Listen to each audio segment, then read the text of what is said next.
Nabadoon Abuukar Cabdulaahi Siyaad oo ka mid ah nabadoonnada dhaqanka ee gobolka Hiiraan oo maanta warbaahinta shir jaraa'id ugu qabtay magaalada Beledweyne ee caasimadda gobolka ayaa madaxweynaha muddo-xileedkiisu uu dhammaaday ee Soomaaliya Maxamed Cabdulaahi Maxamed Farmaajo ku dhaliilay shirarka uu ka qaybgelinayo madaxweynaha cusub ee Hirshabelle Cali Cabdulaahi Xuseen Guudlaawe maadaama hanaankii doorashada Hirshabelle ay u dhacday dadka reer Hiiraan saluug badan ay ka muujiyeen ayna sheegeen inaysan madaxda cusub aqoonsanayn. Nabadoon Abuukar ayaa dhinaca kale waxqabad la'aan ku eedeeyay madaxweynaha muddo-xileedkiisa sharciga ah uu dhammaaday ee Farmaajo waxa uuna nabadoonka hoosta uu ka xariiqay in habacsanaanta siyaasadeed ee Farmaajo iyo hogaamin xumadiisa ay bannaanka timid markii xilka uu ka qaaday ra'iisul wasaarihii hore ee Soomaaliya haatanna ah musharax madaxweyne Soomaaliya Mudane Xasan Cali Kheyre. Bismillaahi Raxmaani Raxiim. Anigoo ah nabadoon Abuukar Cabdulaahi Siyaad waxaan halkan ka salaamayaa ummadda Soomaaliyeed meel walba ay joogto. Waxaan ku salaamay salaanta islaamka. Assalaamu calaykum waraxmatullaahi wabarakaatuh. Bacdi salaan waxaan rabaa inaan miidiyaha codkayga ku gaarsiiyo madaxweynaha Jamhuuriyadda Federaalka Soomaaliya Maxamed Cabdulaahi Farmaajo. Mudan madaxweyne muddadii 4 sano ahayd ee kursiga madaxda Soomaaliya aad ku fadhiday waxaan cadeynaynaa inaadan maslaxada Maxamed Cabdulaahi Farmaajo iyo siyaasaddiisa aadan ku fadhin kursiga ee maslaxada iyo siyaasadda kursiga ku joogto uu lahaay ra'iisul wasaarihii hore Xasan Cali Kheyre. waxaa daliil ama cadayn u ah 4 bilood oo ka maqnaay kursiga Xasan Cali Kheyre bulshadii Soomaaliyeed adiga maxay kala gaaray.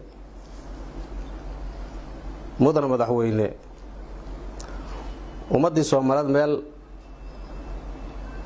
Soomaaliyeed wala xisan horay wili u arag ayaa la timiday corruption waxaa la timiday anaan horay u soo marin.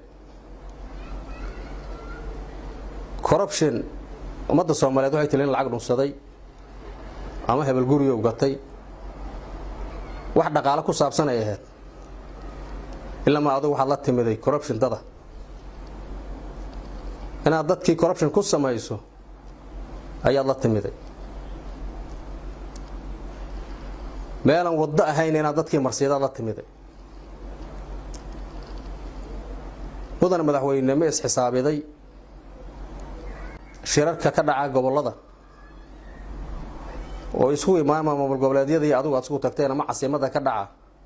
in mar walba fashil ku yimaado waxa sababa adigu ma is xisaabid xagee ka yimideen ma dhahday. madaxweyne maamul goboleed oo ay doorteen dadkii bulshadiisa ay dooratay oo madaxdii dalka soo martoo dhan way caleemo saartay oo dalka hadduu ka baxaa lagu sagootiyo caleemo qoyan hadduu dalka soo galana lagu soo dhaweeyo caleemo qoyan ayaad ciidankii xoogga dalka Soomaaliyeed inta ka horgeeyay adoo ku caburina ayaa wax shaqo oo ka socda wixii dadku u idmaday laga qaban waayay. adigoo madaxweynaha Soomaaliya ah ayaad waxaad u qaybiday qabiil waxaad ka Jubbaland aad ka dhex samaysay wax laga xishoodo ceeb u ah. adigoo madaxweynaha Soomaaliya ah mas'uul dadkoodii doorteen caleemo qoyan ku sagootiyaan kuna soo dhaweeyaan ciidankii xoogga dalka Soomaaliyeed inaad ku cabiradana ka sameeyay waa adiga. waxa ka sii daran waxaad u qaybisay si qabiila. arintaas waxa garab taala maxaad kula kacday labada gobol ee Hiiraan iyo Shabeellada Dhexe. nimaad adigu waa tiri madaxweyne noqo oo wax bulshada iyo wax doorasho midna aan soo marin inaad maalin walba ka qayb gelido shirarka oo tiraahdo madaxweyne way anaa oge meel fadhiisto baarbaar in tiraahdo soo ceeb kugu ma aha soo ummadii lagu qayaani ma aha. mudan madaxweyne waxaad ka horgeynayso ciidan xil aanan hayn oo inuu madaxweyne yahay ana og ad leedahay waa dad Soomaaliyeed waa madax Soomaaliyeed niman hal qof matalin oo gacanta ku soo qabatay madax Soomaaliyeed ka horgeeyay heshiiska ka dhaxdhalana muxuu yahay wax heshiisku ka imaamaayaan taageeranta aad ka hesho shakhsi kaligiisa waxaad ka dooni lahayd waxaan kugu tali lahaay inaad ka raadido bulshada labada gobol markii dib loo soo laabtana waxaad leedahay waxaan u tanaasulay shirki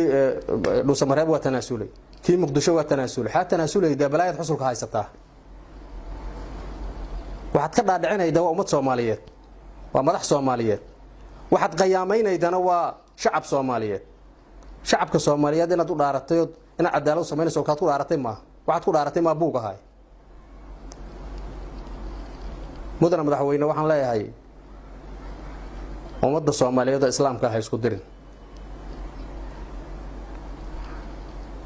waxaan ka codsanaynaa ummadda Soomaaliyeed oo islaamka ah inaadan isku dirin oo ka dhabayso waxaad ku dhaaratay haday baashu ka hor timiday oo duwadi waysay naftu waxaysan qaadi karin lama marsiiyo gacanta taag oo ka fariiso ummaddan Ilaahay leedahay assalaamu alaykum waraxmatullaahi wabarakaatuh maxamed ibraahim siyaad TV-ga caalamiga Hiiraan Beledweyne